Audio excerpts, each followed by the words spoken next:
Olá, jovens, tudo certo com vocês? Bom, neste vídeo aqui a gente vai começar a resolução de exemplos focado nos conceitos de momento linear e conservação de momento linear. Então vamos lá, o enunciado do exercício que eu escolhi para este vídeo. Ele diz assim: sobre um skate de 3 kg, uma garota de 40 kg segura dois pesos de 5 kg.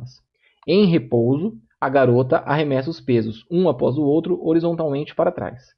A velocidade de cada peso em relação à garota e ao skate é de 7 metros por segundo no instante do arremesso. Que velocidade adquire a garota na direção oposta à do lançamento do segundo peso? É o que ele pergunta pra gente, então a velocidade final da garota aí. E ele fala pra gente admitir aí a ausência de atrito e, enfim, resistência do ar e coisas desse tipo. Bom, vamos fazer uma representação gráfica para a gente entender melhor o que o sistema está dizendo aí, o que o exercício está pedindo. Então nós temos lá a garota em cima de um skate e eu coloquei um eixo de referência horizontal aqui apontado para a esquerda, ok? E por que só horizontal? Porque na vertical não vai ter movimento, né? Então não interessa para a gente aí a direção vertical, vamos analisar apenas a direção x, certo? Bom, então ele diz que no instante zero, começo do problema, ela está segurando dois pesos, duas massas, que a gente vai dizer que são m minúsculo cada uma, em vermelho aqui. Cada uma, então, é 5 kg. 5 kg aqui e 5 kg aqui. Além disso, eu chamei de m maiúsculo a representação da massa da garota mais do skate.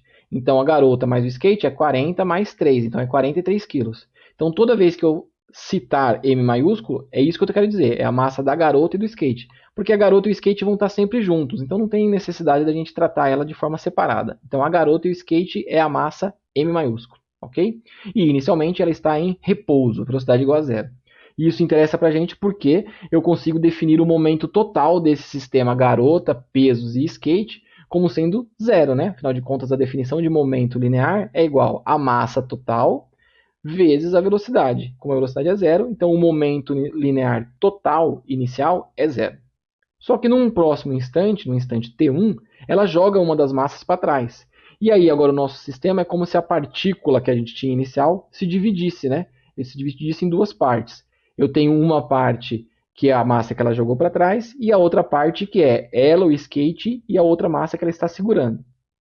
E perceba que esta parte do sistema ganhou momento linear na direção e sentido, na direção horizontal e no sentido para a direita, né? Afinal de contas, ela tem uma velocidade para a direita aqui. Então, este cara ganhou um momento. Ele já tem massa vezes velocidade.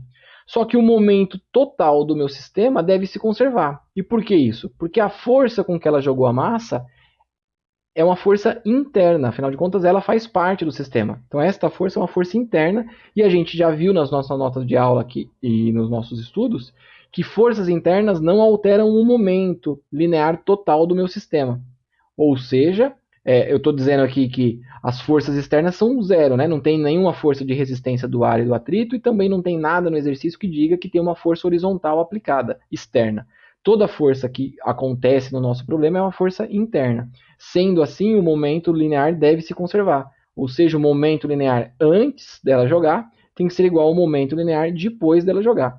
Como antes era zero, depois o momento total tem que ser zero. Se essa parte do sistema ganhou um momento para a direita, então para que dê zero, provavelmente a outra parte, que é a garota, skate e o peso que ela segura, tem que ganhar um momento para a esquerda, ou seja, ela vai adquirir uma velocidade para a esquerda pelo fato dela jogar a massa para trás.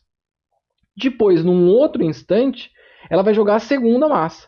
E se ela joga a segunda massa, eu tenho novamente uma nova partícula, que é essa aqui que ela jogou, e a outra parte que sobrou, que é ela e o skate.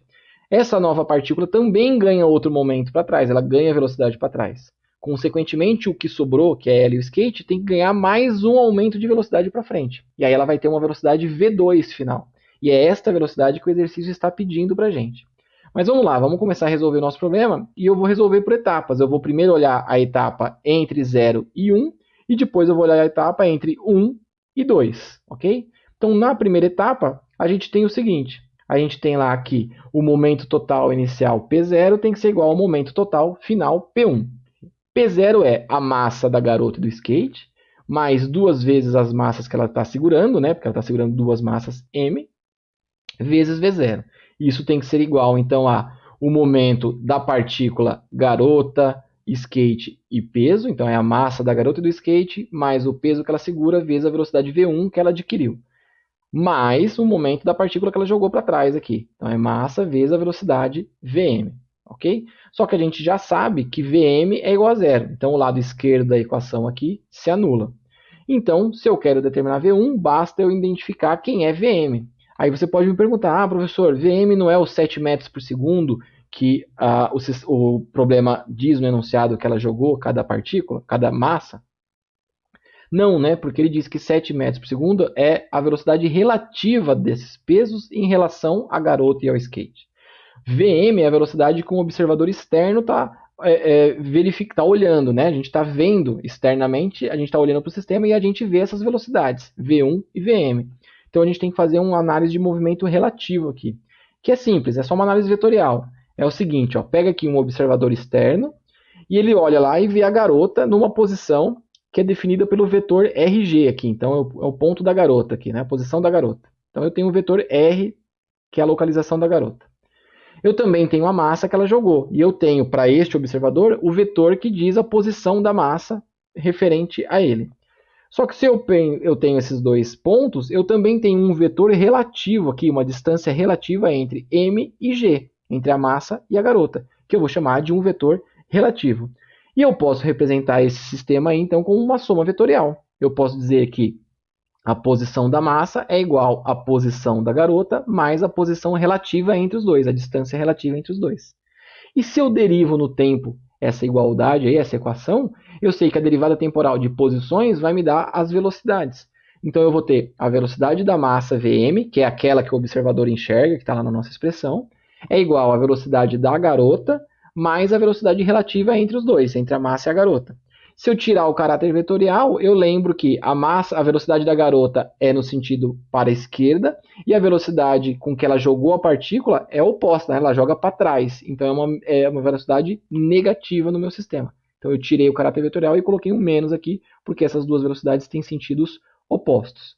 Sendo assim, agora eu posso substituir essa expressão na nossa expressão aqui e rearranjar o sistema para isolar V1. Então vamos fazer isso. Colocando ali na nossa equação fica M maiúsculo mais M minúsculo, V1, mais M maiúsculo vezes V1 menos velocidade relativa. Por que eu coloquei V1 aqui? Porque a velocidade da garota nesse instante é a velocidade V1 para frente, ok? Então ficou V1 menos velocidade relativa. Então, rearranjando esses termos, se eu abrir as distributivas, fica MV1 mais MV1, que veio desse produto, mais MV1, está aqui, que veio do segundo produto, menos MV relativo. Então, eu só abri as distributivas aqui, né? E eu tenho termos V1 aqui em vários argumentos. Então, eu posso colocar V1 em evidência. Colocando V1 em evidência, fica V1 vezes M maiúsculo mais 2M minúsculos, que é a soma desses dois termos, menos M minúsculo, V relativo. Com isso, eu posso isolar V1. V1 fica, se eu passar esse cara que estava negativo para o outro lado da equação, fica MV relativo, e este parênteses que estava multiplicando o V1, ele passa dividindo. Então, essa expressão aqui é a velocidade que a garota adquiriu, né, a garota e o skate adquiriram, logo após ela arremessar a primeira massa. Agora, vamos pensar o que acontece no segundo caso, a hora que ela arremessa a segunda massa. Então, na hora que ela arremessa a segunda massa, vamos para o momento inicial. O momento inicial aqui agora é a massa da garota e do skate, que é o M maiúsculo, mais apenas uma massa. Então eu vou chamar isso de um P', tá? Porque não é o P com as duas massas iniciais. Então P1 aqui, linha, que é a garota, skate e a massa que ela segurou, e isso vezes a velocidade V1, e isso tem que ser igual ao sistema final aí, que vai ser então a garota e o skate V2 e a massa que ela jogou para trás V1. Então abrindo essa expressão fica assim, ó. Inicial era a garota, ela estava segurando uma massa na mão ainda, vezes a velocidade V1 que ela tinha.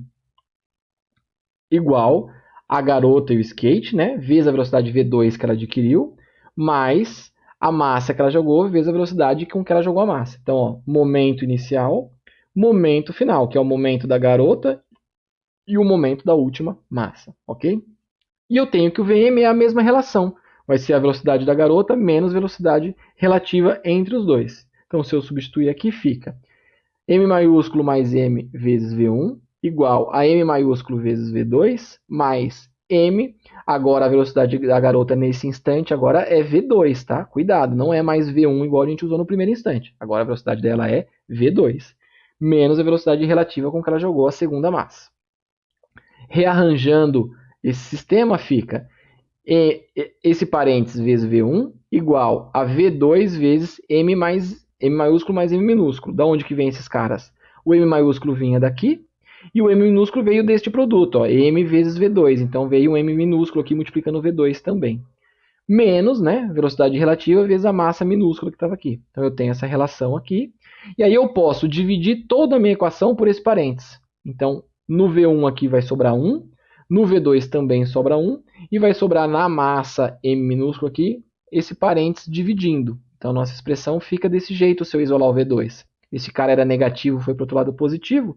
Então se eu dividir todo mundo por esse parênteses, ficou V2 igual a V1 mais M sobre o parênteses, lá, M maiúsculo mais M minúsculo, vezes velocidade relativa. E eu posso pegar agora a nossa expressão do V1 e substituir aqui. Ó. Aí a nossa equação final fica V2 é igual às massas, né, a relação das massas do V1, que era M sobre M maiúsculo mais 2M, vezes a velocidade relativa, isso aqui é o V1, ó. Ok? Mais agora a expressão que a gente já tinha aqui no V2, que é M minúsculo sobre M maiúsculo mais M minúsculo, V relativo. Então perceba que neste primeiro termo tem um 2 multiplicando aqui, e no segundo termo já não tem mais. Bom, eu conheço todos os termos, né? Agora eu sei que a velocidade relativa é o que o exercício nos deu, 7 metros por segundo. E eu conheço todas as massas, basta eu substituir então os nossos dados aí. Ó. Ficou 5 kg, que era o M minúsculo, dividido por 43, que era a massa maiúscula, mais 2 vezes 5 kg, que é o M minúsculo, vezes 7, que é o V real. A mesma coisa nesse ponto aqui, 5 kg dividido por 43 mais 5 kg, vezes 7 metros por segundo. Se você fizer essa conta cuidadosamente, na sua calculadora, você deve chegar a um valor aproximado aí de 1,4 metros por segundo, como sendo a velocidade V2, ok? Você pode até fazer um teste se você quiser, né? Visto que no primeiro instante, quando ela joga a primeira massa, ela adquiriu uma velocidade. E aí, na hora que ela joga a segunda massa, essa velocidade aumentou para esse valor, 1,4. Então, significa que o V1 tem que ser menor que 1,4. Se você fizer essa conta aqui, a gente tem, eu não fiz aqui, mas vamos fazer. Ó.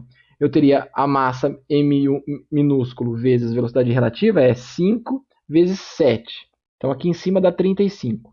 Aqui embaixo a gente tem 43 mais 10, né, que é 2 vezes 5. Então, 43 mais 10 dá 53. Então, fica 35 dividido por 53, isso deve dar da ordem aí de 0,65, 0,66. Então, a gente tem aí, ó, corretamente, né, a velocidade V1, que é a velocidade que ela adquiriu na primeira vez que ela jogou uma massa apenas, é 0,66 aproximadamente. Então, 0,66 é menor que 1,4. Então, está coerente o nosso exercício.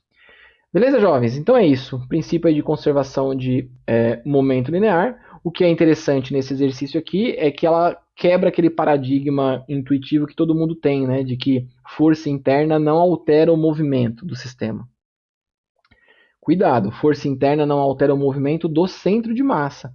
Mas como ela está dividindo aí as partículas, o movimento de cada partícula vai se alterar. Então a gente percebe que mesmo que não haja forças externas atuando, a gente ainda assim tem o ganho de velocidade por parte das partículas aí devido a uma força interna. Esse é o princípio, por exemplo, que está atrelado aí ao movimento de foguetes aí quando ele está no espaço, né? Porque afinal de contas ele está no vácuo, teoricamente lá, então ele não consegue empurrar nada para trás aí para se movimentar para frente.